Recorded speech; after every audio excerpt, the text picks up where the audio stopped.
so long. We've been waiting for this time. Hello friends, welcome back to my channel.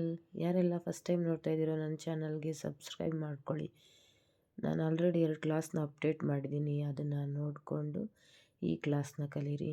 ನಾವು last ಕ್ಲಾಸ್ನಲ್ಲಿ 2 ಎಳೆ ದಾರದಿಂದ 6 ಎಳೆ ದಾರನ ಹೇಗೆ ಮಾಡ್ಕೊಳ್ಳೋದು, ರೇರ್ ಕಲರ್ಸ್ಗೆ ಮತ್ತು ನಾವೀಗ ಪ್ರಾಕ್ಟೀಸ್ ಮಾಡೋದ್ರಿಂದ ಅಂತ ನೋಡಿದ್ವಿ. ನಾವು ಈ ಕ್ಲಾಸಲ್ಲಿ ಚೈನ್ ಸ್ಟಿಚ್ನ ಮಾಡೋದು ಹೇಗೆ, ಹುಕ್ನ ಯೂಸ್ ಮಾಡೋದು ಹೇಗೆ ಅಂತ ನೋಡೋಣ. ನಾವು ಪ್ರಾಕ್ಟೀಸ್ ಪರ್ಪಸ್ಗೆ ಇಲ್ಲಿ ಸ್ಯಾರಿ ಫಾಲ್ನ ತಗೊಂಡಿದ್ದೀವಿ. 6 ಎಳೆ ದಾರನ ಒಂದು ಎಂಡ್ ನಾಟ್ ಹಾಕ್ಕೊಂಡು ಈ ಥರ ಫಿಂಗರ್ಗೆ ರ್ಯಾಪ್ ಮಾಡ್ಕೋಬೇಕಾಗುತ್ತೆ. ಈ ಥರ ನೋಡಿ, ಗಟ್ಟಿಯಾಗೂ ಮಾಡ್ಕೊಬಾರ್ದು, ಲೂಸಾಗೂ ಮಾಡ್ಕೊಬಾರ್ದು. ಲೂಸಾಗಿ ಮಾಡಿಕೊಂಡ್ರೆ ದಾರ ಚೈನ್ ಸ್ಟಿಚ್ಚು ನೀಟಾಗಿ ಬರೋದಿಲ್ಲ. ಗಟ್ಟಿಯಾಗಿ ಮಾಡಿಕೊಂಡ್ರೆ ಬೆರಳು ನೋವಾಗುತ್ತೆ, ಕಂಟಿನ್ಯೂಸ್ ಆಗಿ ನಾವು ವರ್ಕ್ ಮಾಡೋದಕ್ಕೆ ಆಗೋದಿಲ್ಲ. ಮೊದಲು ನಾವೊಂದು ಎಂಡ್ ನಾಟನ್ನ ಹಾಕೋಬೇಕು. ಎಂಡ್ ನಾಟನ್ನ ಹಾಕ್ಕೊಂಡು ಸ್ವಲ್ಪ ಎಂಡ್ ನಾಟು ಸ್ವಲ್ಪ ಸೈಜಲ್ಲಿ ಬಿಗ್ ಸೈಜೇ ಇರಬೇಕು.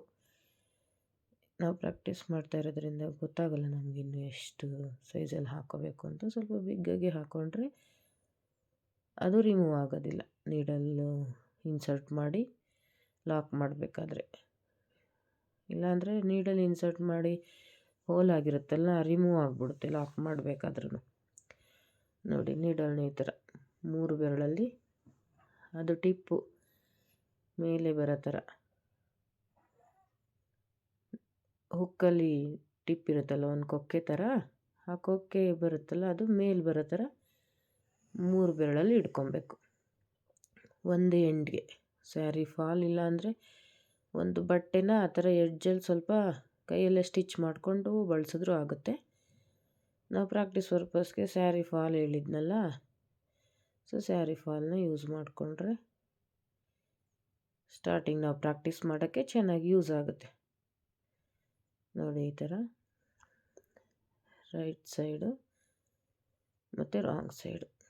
ನಾವು ರಾಂಗ್ ಸೈಡಿಂದ ಮಾಡ್ಕೊಂಡು ಹೋದರೆ ರೈಟ್ ಸೈಡಲ್ಲಿ ಫಿನಿಶಿಂಗ್ ಚೆನ್ನಾಗಿ ಬರುತ್ತೆ. ಸೊ ಹಂಗಾಗಿ ರಾಂಗ್ ಸೈಡನ್ನ ಸೆಲೆಕ್ಟ್ ಮಾಡ್ತಾಯಿದ್ದೀವಿ. ಪ್ರಾಕ್ಟೀಸ್ಗೆ ದಾರನ ಸುತ್ಕೊಬೇಕು. ಎಡಗೈನ ತೋರು ಬೆರಳಿಗೆ ಆ ನಾಟ್ನ ರೈಟ್ ಸೈಡ್ ಕಡೆ ಮೀನ್ಸ್ ಸ್ಯಾರಿ ಫಾಲ್ ಕೆಳಗಡೆ ಇಟ್ಕೊಬೇಕು. ನೀಡಲ್ನ ಕೊಕ್ಕೆ ಇರುತ್ತಲ್ಲ, ಕೊಕ್ಕೆ ಮೇಲೆ ಬರೋ ಥರ ಸ್ಯಾರಿ ಫಾಲ್ಗೆ ಚುಚ್ಚಿ ದಾರನ ನೀಡಲ್ ಸುತ್ಕೊಬೇಕು. ನೋಡಿ, ನಾಟ್ ಹಾಕಿರ್ತೀವಲ್ಲ, ನಾಟ್ನ ಬಿಟ್ಟರೆ ಅದು ಸೇರಿಕೊಳ್ಳುತ್ತೆ. ನೋಡಿ ಅಲ್ಲಿ. ಈಗ ಮತ್ತೆ ನೀಡಲ್ಗೆ ದಾರ ಸುತ್ತಕೊಂಡು ಆ ನಾಟ್ ಒಳಗಡೆ ಬಂದರೆ ಲಾಕ್ ಮಾಡ್ಕೊಬೋದು ನಾವೀಗ.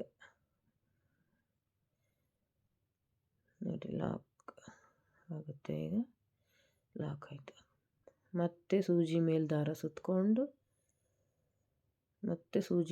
ಸುತ್ತಕೊಂಡು ನೋಡಿ, ಆಲ್ರೆಡಿ ಬಂದಿರೋ ಸೂಜಿ ಒಳಗಡೆ ಇರೋ ದಾರಕ್ಕೆ ಬರೋದು. ಈಗ ಆಲ್ರೆಡಿ ಸೂಜಿ ದಾರ ಇರುತ್ತೆ, ಮತ್ತೆ ದಾರ ಸುತ್ತಕೊಂಡು ಸೂಜಿಲ್ ದಾರ ಇತ್ತು, ಈಗ ಮತ್ತೆ ಸುತ್ತಕೊಂಡು ಆ ದಾರದೊಳಗಡೆ ಬರೋದು. ನೋಡಿ, ಕೊಕ್ಕೆ ಥರ ಇರುತ್ತಲ್ಲ, ಅದು ಕೆಳಗಡೆ ಇರಬೇಕು, ಆವಾಗ ಈಸಿಯಾಗಿ ಬರುತ್ತೆ. ನೋಡಿ, ಆ ಥರ ಸೂಜಿ ಮೇಲೆ ದಾರ ಸುತ್ಕೊಳ್ಳಿ, ಮತ್ತು ದಾರದೊಳಗಡೆ ಬನ್ನಿ. ನೀಡಲೆಲ್ಲ ಆಲ್ರೆಡಿ ಒಂದು ರೌಂಡ್ ದಾರ ಇರುತ್ತಲ್ಲ, ಮತ್ತು ಸೂಜಿ ಮೇಲೆ ದಾರ ಸುತ್ಕೊಳ್ಳಿ. ಆ ಕೊಕ್ಕೆ ಕೆಳಗಡೆ ಇರಬೇಕು. ಹುಕ್ಕಲ್ಲಿ ಏನು ಬೆಂಡಿಂಗ್ ಪಾರ್ಟ್ ಇರುತ್ತಲ್ಲ, ಅದು ಕೆಳಗಡೆ ಇದ್ದರೆ ದಾರದೊಳಗಡೆ ಬರೋಕ್ಕೆ ಈಸಿ ಆಗುತ್ತೆ. ಈ ಥರ 3 ಬೆರಳಲ್ಲಿ ಹುಕ್ಕನ್ನ ಸೇಫಾಗಿ ಇಟ್ಕೋಬೇಕು. ದಾರನ ಲೂಸಾಗೂ ಸುತ್ಕೊಬಾರ್ದು, ಟೈಟಾಗೂ ಸುತ್ಕೊಬಾರ್ದು. ಒಂದು ಟೆನ್ಷನಲ್ಲಿ ಸುತ್ತಕೊಂಡ್ರೆ ಈ ಥರ ಚೆನ್ನಾಗಿ ಬರುತ್ತೆ ಚೈನ್ ಸ್ಟಿಚ್ಚು. ನಾವು ಈ ಚೈನ್ ಸ್ಟಿಚ್ನ ಬೇಸಿಕ್ ಸ್ಟಿಚ್ ಇದು ಕ್ರೋಸಾದಲ್ಲಿ. ಚೈನ್ ಸ್ಟಿಚ್ನ ನೀಟಾಗಿ ಕಲಿತ್ರೆ ನಾವೇ ಡಿಸೈನ್ಸ್ ಎಲ್ಲ ಚೆನ್ನಾಗಿ ಮಾಡ್ಕೊಬೋದು. ನಮ್ಮ ಕ್ರಿಯೇಟಿವಿಟಿಗೆ ಬರುತ್ತೆ, ಒಂದೊಂದು ಮಾಡ್ತಾ ಮಾಡ್ತಾ ಬರುತ್ತೆ. ಈ ಥರ ದಾರನ ಸೂಜಿ ಮೇಲೆ ಸುತ್ತಕೊಂಡು ಆಲ್ರೆಡಿ ಸೂಜಿನಲ್ಲಿರೋ ದಾರದೊಳಗಡೆ ಬರೋದು. ಈ ಲೈನ್ನ ಅತಿ ಹೆಚ್ಚು ಪ್ರಾಕ್ಟೀಸ್ ಮಾಡಿ. ಬೇಸಿಕ್ ಲೈನ್ ಇದು. ಸೀರೆಗಳಿಗೆ ಕ್ರೋಶ ಮಾಡ್ಕೊಬೋದು, ಈಗ ಶಾಲ್ಗಳಿಗೆ ಮಾಡ್ಕೊಬೋದು. ಈ ಬೇಸಿಕ್ ಲೈನ್ ಕಲಿತ್ರೆ ಪೌಚಸ್ ಮಾಡ್ಕೊಬೋದು, ಟಾಯ್ಸ್ಗೆ ಸುಮಾರು ಮಾಡ್ಬೋದು ಇದರಲ್ಲಿ. ಸೊ ನಾವು ಬೇಸಿಕ್ ಲೈನ್ನ ಪರ್ಫೆಕ್ಟಾಗಿ ಕಲಿಯೋಣ. ನಾವು ಬೇಸ್ ಲೈನ್ ಎಷ್ಟು ಪರ್ಫೆಕ್ಟಾಗಿ ಚೈನ್ ಸ್ಟಿಚ್ನ ಕಲಿತೀವೋ ಅಷ್ಟು ನೆಕ್ಸ್ಟ್ ಡಿಸೈನ್ಸ್ನ ನಮ್ಮ ಮೈಂಡಲ್ಲೇ ಬರುತ್ತೆ ಮಾಡ್ಕೊಳ್ಳೋಕ್ಕೆ. ಈ ಥರ ಮಾಡೋಣ, ಡಬಲ್ ಸ್ಟಿಚ್ಚು, ಟ್ರಿಬಲ್ ಸ್ಟಿಚ್ಚು ಆ ಥರ ಹಾಕಿದ್ರೆ ಡಿಸೈನ್ಸ್ನ ಮಾಡ್ಕೊಬೋದು. 8 ನಾಟು ಮತ್ತು ಲಾಕ್ ಸ್ಟಿಚ್ಗಳನ್ನ ಕಲ್ತ್ಕೊಂಡ್ರೆ. ಈಗ ನಾವು ಬೇಸಿಕ್ ಕ್ಲಾಸ್ 3ನೇದರಲ್ಲಿ ಚೈನ್ ಸ್ಟಿಚ್ನ ನೋಡ್ತಾ ಇದ್ದೀವಿ, ಹೇಗೆ ಮಾಡೋದು ಚೈನ್ ಸ್ಟಿಚ್ನ 6 ಎಳೆ ದಾರದಲ್ಲಿ ಅಂತ. ಈ ಶಾಲು ಅದೆಲ್ಲ ಮಾಡ್ಬೇಕಾದ್ರೆ ಥಿಕ್ನೆಸ್ ಜಾಸ್ತಿ ಬೇಕು ಅಂದರೆ ಇನ್ನೊಂದು 2 ಎಳೆ ಎಕ್ಸ್ಟ್ರಾ ತೊಗೊಬೋದು. ನಾವು ಸೀರೆಗೆ ಕಲಿತಾ ಇರೋದ್ರಿಂದ 6 ಎಳೆ ಸಾಕಾಗುತ್ತೆ. ಈ ಥರ ನೀಡಲ್ನ ಸುತ್ಕೊಬೇಕು, ದಾರನ ನೀಡಲ್ ಮೇಲೆ ಸುತ್ತಕೊಂಡು ಆಲ್ರೆಡಿ ನೀಡಲಲ್ಲಿ ದಾರ ಇರುತ್ತಲ್ಲ ಆ ದಾರದೊಳಗಡೆ ಬಂದರೆ ಒಂದು ಚೈನ್ ಸ್ಟಿಚ್. ಒಂದು ದಾರ ಮಿಸ್ ಆದರೂ ಗೊತ್ತಾಗುತ್ತೆ ನಾವು ತಪ್ಪು ಮಾಡ್ತಾಯಿದ್ದೀವಿ ಅಂತ. ಫಸ್ಟು ನಾವು ನೀಟಾಗಿ ಬೆರಳಿಗೆ ದಾರನ ರ್ಯಾಪ್ ಮಾಡ್ಕೋಬೇಕು. ಆಲ್ರೆಡಿ ನೀಡಲಲ್ಲಿ ದಾರ ಇರುತ್ತೆ,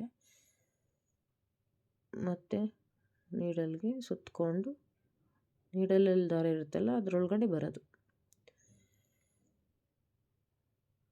ಅದು ಕೊಕ್ಕೆ ಥರ ಬೆಂಡಾಗಿರುತ್ತಲ್ಲ ಅದು ಕೆಳಗಡೆ ಇರಬೇಕಷ್ಟೆ, ಡೌನ್ ಸೈಡು. ಅಪ್ ಸೈಡ್ ಇದ್ದರೆ ಬರೋಕ್ಕಾಗಲ್ಲ, ಡೌನ್ ಸೈಡ್ ಇದ್ದರೆ ಆರಾಮಾಗಿ ದಾರನ ನೀಡಲ್ ಮೇಲಿರೋ ದಾರದೊಳಗಡೆ ಬರ್ಬೋದು. ಆಗ ಒಂದೊಂದು ಸಾರಿಗೂ ನಮ್ಗೆ ಒಂದೊಂದು ಚೈನ್ ಸ್ಟಿಚ್ ಬರ್ತಾ ಹೋಗುತ್ತೆ. ನೋಡಿ ಈ ಥರ ಮಾಡೋದು. ಇಷ್ಟನ್ನು ಪ್ರಾಕ್ಟೀಸ್ ಮಾಡಿದ್ರೆ ಇದು ನೆಕ್ಸ್ಟ್ ಬೇಸ್ ಲೈನ್ಗೆ ಯೂಸ್ ಆಗುತ್ತೆ. ಇದು ಚೈನ್ ಸ್ಟಿಚ್ಚು ಎಲ್ಲ ಚೈನ್ಸು ಒಂದೇ ವಿಡ್ತಲ್ಲಿ ಲೆಂತಲ್ಲಿ ಬಂದಿರಬೇಕು, ಸೈಜಸ್ಸಲ್ಲಿ. ನಾವು ನೀಟಾಗಿ ದಾರನ ರ್ಯಾಪ್ ಮಾಡಿಕೊಂಡ್ರೆ ಕೈಗೆ ನೋಡಿ ಆ ಥರ ಚೆನ್ನಾಗಿ ಬರುತ್ತೆ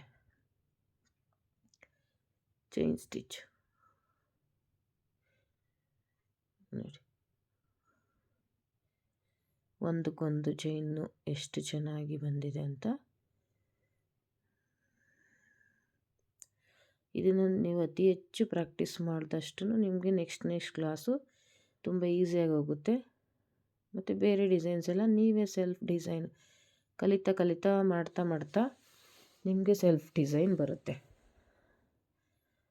ಸೊ ಹಂಗಾಗಿ ಈ ಕ್ಲಾಸ್ನ ನೀವು ಪರ್ಫೆಕ್ಟಾಗಿ ಕಲಿಬೇಕು.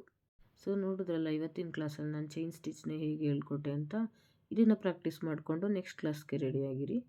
ಆದಷ್ಟು ಈ ವಿಡಿಯೋನ ಶೇರ್ ಮಾಡಿ, ಸಪೋರ್ಟ್ ಮಾಡಿ ನನ್ನ ಚಾನಲ್ಗೆ. ಯಾರು ಫಸ್ಟೆಲ್ಲ ನೋಡ್ತಾ ಇದ್ದೀರೋ ಸಬ್ಸ್ಕ್ರೈಬ್ ಮಾಡಿ. Thank you.